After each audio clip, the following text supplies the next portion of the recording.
दोस्तों आज हमारे पास ये जीनियस कंपनी का थंडर 1050 करके इन्वर्टर आया है।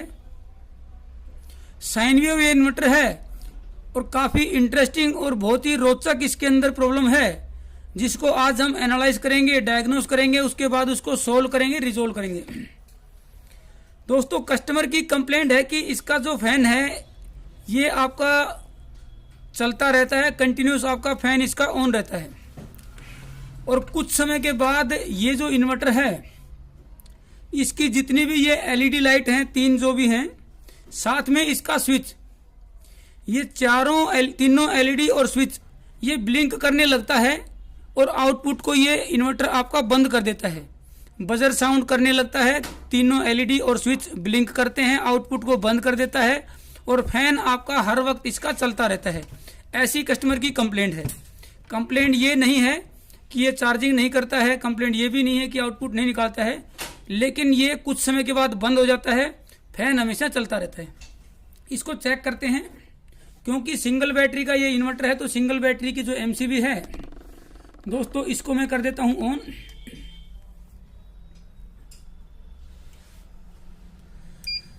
उसके बाद फ्रंट पैनल से इन्वर्टर को ऑन करता हूं।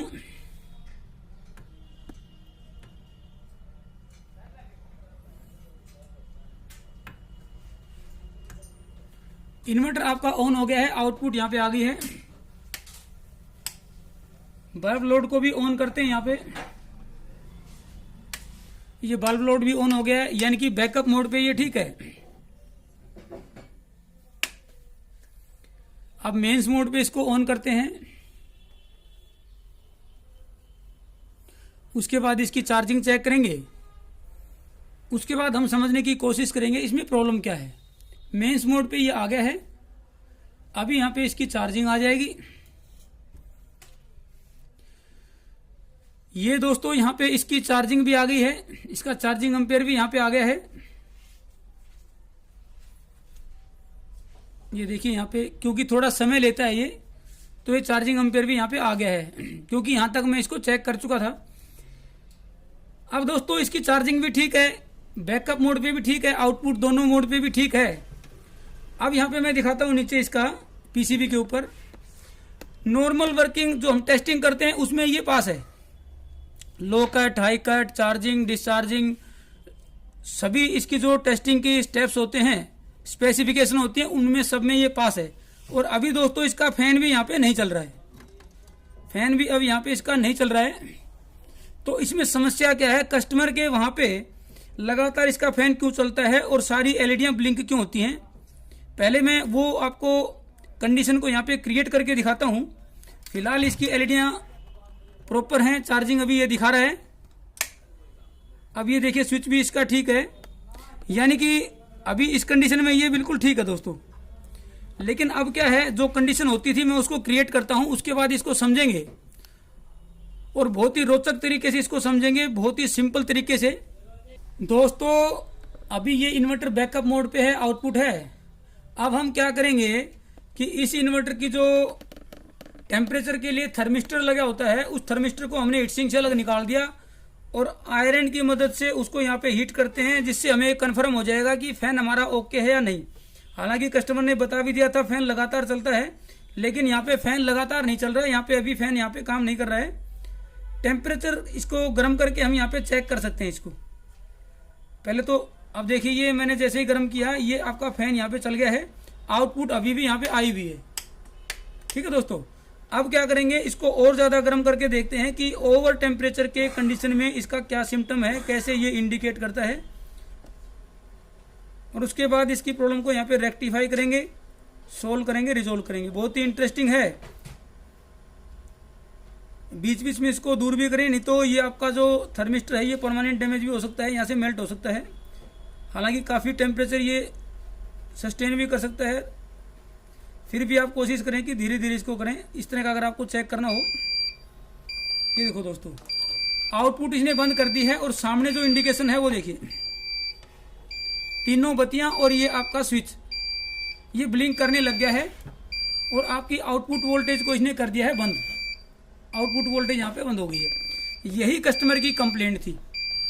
लेकिन ये ओवर टेम्परेचर पे गया क्यों, जबकि इसका फैन यहाँ पे बिल्कुल स्मूथ यहाँ पे चल रहा है, किसी भी तरह की कोई दिक्कत इसमें नहीं है दोस्तों। इसको मैं ऑफ करता हूँ एक बार, किसी तरह की कोई दिक्कत नहीं है, फैन बिल्कुल स्मूथ है। फिर भी ये ओवर टेम्परेचर पे क्यों गया, क्यों बार बार ये ओवर टेम्परेचर पे जाता है? क्योंकि फैन हम चेंज करेंगे तो भी ये ओवर टेम्परेचर पे जा सकता है, क्योंकि फैन इसका स्मूथ है, स्पीड भी फैन की ठीक है, फिर भी ये ओवर टेम्परेचर पे क्यों जाता है उसको मैं यहाँ पे आपको डायग्नोस करके यहाँ पे दिखाता हूँ। दोस्तों ये मेरे पास नॉन कॉन्टैक्ट इंफ्रारेड थर्मोमीटर है, इसका मैं यूज करके आपको यहाँ पे समझाने की कोशिश करूंगा कि इस इन्वर्टर में एक्चुअली में प्रॉब्लम क्या है। ये इसका डिस्प्ले है, यहाँ पे इसको स्विच का यूज करके हम रिकॉर्ड कर सकते हैं दूर से ही इसके टेम्परेचर को, किसी भी सरफेस के और बॉडी के। क्योंकि दोस्तों यहाँ पे जो इसका थर्मिस्टर है वो इस वाली हीट सिंक पे लगा है, तो हमें अब यहाँ पे टेम्परेचर मेजर करना है इसके चारों चैनल के ऊपर लगी हीट सिंक का। और क्योंकि थर्मिस्टर इस हीट सिंक पे लगा है तो हमारा मेन संपर्क जो है, मेन जो रीडिंग टेम्परेचर की वो इसी हीट सिंक से लेता है, इसको हमें खास करके ऑब्जर्व करना है। आप ये अपने हाथ से चेक कर सकते हैं, क्योंकि मैं हाथ से चेक करके सिर्फ आपको बता सकता हूं, लेकिन ये दिखा नहीं सकता कि कौन सी हीट सिंक ज़्यादा है, इसलिए मैं इस थर्मोमीटर का यूज करूंगा। इसको मैं ऑन करता हूं, अभी ब्राइटनेस इसकी कम कर लेते हैं ताकि आपको दिखाई दे रीडिंग। अभी दोस्तों ये बॉडी पे है, इसको मैं सरफेस पे कर लेता हूं। अभी सरफेस का सिलेक्शन आ गया है यहाँ पे। अब मैं इसकी हीट सिंक पे, क्योंकि 3 से 4 मिनट हुई अभी इस इन्वर्टर को चले हुए, हो सकता है 4 से 5 मिनट भी हो गए हों। इसका है 29 पॉइंट कुछ, इसका भी 28 पॉइंट कुछ, इसका 29 पॉइंट कुछ, इसका 37 पॉइंट कुछ, इनका 29 के आसपास है, इसका 37 38 के आसपास। दोस्तों अब रीडिंग लेते हैं इसकी। यहाँ पे ये है 29.7, 28, 28.6, 39, यानी कि इनका 28 के आसपास है, 29 के आसपास है, और इसका दोस्तों 40 भी चला गया। देखिए क्योंकि अभी जो चार्जिंग है वो आपका 9 एम्पेयर से ये कर रहा है। देखिए हमने इसको थोड़ा डिस्चार्ज करके दोबारा से लगाया तो 9 एम्पेयर पे चार्जिंग गई। अब बाकी के मुकाबले में इसका जो टेम्परेचर है, ये देखिए अब इसका फैन चालू हो गया है तो ये इसका जो अभी वापस 36 आ गया है, ये देखिए 40 है, इनका 29 के आसपास है, यानी कि 10 डिग्री का इन हीट सिंक के मुकाबले में इस हीट सिंक का टेम्परेचर ज़्यादा है। और ये मैं एक्सरसाइज 2-3 बार कर चुका हूँ। 6-7 डिग्री से लेके 10-11 डिग्री तक टेम्परेचर ज़्यादा है इस वाली हीट सिंक का इन तीनों हीट सिंक के कंपैरिजन में। अब समझना यह है कि इस हीट सिंक का टेम्परेचर ज़्यादा क्यों है, वो मैं आपको इस पीसीबी को बाहर निकालता हूं और उसको समझने की कोशिश करते हैं कि इसका टेम्परेचर ज़्यादा क्यों है। दोस्तों इसी हीट सिंक का टेम्परेचर ज़्यादा था जिसके ऊपर आपका ये थर्मिस्टर लगा हुआ है, हमने मेजर कर लिया था, मैंने आपको दिखा भी दिया था। अब क्या है कि आप इसको महसूस करें, विजुअली इसको देखने की कोशिश करें दोनों चैनल को। इस चैनल के जो दोनों मोस्फेट हैं और हीट सिंक है उसके बीच में बिल्कुल साफ है, कोई डार्क स्पॉट नहीं है। इस तरफ आप देखें आपको दिखाई दे जाएगा कि हीट सिंक के और मोस्फेट के बीच में ये देखिए ब्लैक ब्लैक सा आपको डॉट दिखाई दे रहा है, इस पे भी, और गौर करेंगे तो इस पे भी देखिए ये एक डॉट है, यहाँ पे ब्लैक कलर का यहाँ पे डॉट आपको, और यहाँ पे भी ब्लैक ब्लैक सा यहाँ पे मार्किंग आपको दिखाई दे रही है। यही प्रॉब्लम है दोस्तों, हीट सिंक के और मोस्फेट के बीच में आपका थोड़ा सा गैप होने की वजह से, प्रॉपर टाइट नहीं होने की वजह से, और ये आपका यहाँ पे आर्किंग हो चुकी है इस हीट सिंक के और मोस्फेट के बीच में। मैं इनको ओपन करके खोल के भी आपको दिखा देता हूँ, लूज करके आपको मोस्फेट को, कि इनके और हीट सिंक के बीच में किस तरह की ये आर्किंग यहाँ पे आपको नजर आएगी। दोस्तों ये है प्रॉब्लम, दोनों मोस्फेट को हमने बाहर की तरफ यहाँ पे नीचे की तरफ कर दिया है ओपन करके। ये आप देखेंगे तो यहाँ पे जो है आर्किंग हो रखी है, स्पार्किंग हो रखी है हीट सिंक और मोस्फेट के बीच में, जिसकी वजह से यहाँ पे वोल्टेज ड्रॉप हुई है, और वोल्टेज ड्रॉप जहाँ पे होती है वहाँ पे आपका पावर लॉस होता है, और उस पावर लॉस की वजह से आपका वहाँ पे हीट जनरेट होती है, और वही हीट आपकी जो है इस हीट सिंक को गर्म करती है। ये आपकी यहाँ पे समस्या थी।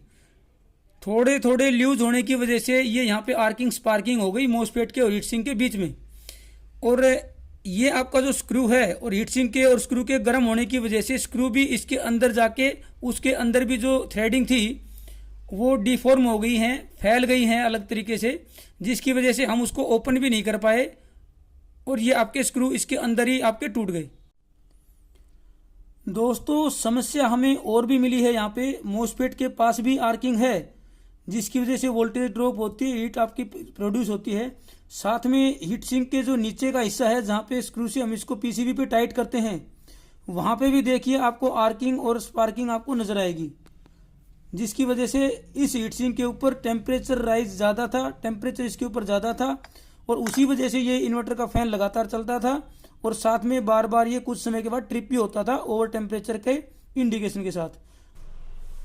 दोस्तों क्योंकि मोसफेट को निकालते वक्त हमसे मोसफेट के जो स्क्रू हैं वो हीट सिंक में टूट गए थे और इस मूवमेंट पे हमारे पास ड्रिल मशीन अवेलेबल नहीं है, लेकिन दोस्तों मोसफेट को नीचे करके या सेंटर में एक ऑप्शन होता है मोसफेट का और लगने का, एक मोसफेट को आप वहां पे शिफ्ट कर दें, एक मोसफेट को नीचे ड्रिल मशीन से होल्ड करके उसको टाइट करके प्रॉपर तरीके से और हीट सिंक के नीचे के हिस्से को अगर आप अच्छे तरीके से साफ करके प्रॉपर तरीके से पीसीबी को साफ करके इसको फिट करके लगाएंगे तो 100% ये आपकी प्रॉब्लम यहाँ पे सोल्व हो जाती है, क्योंकि हम ऐसी प्रॉब्लम एक दो बार सोल्व कर चुके हैं।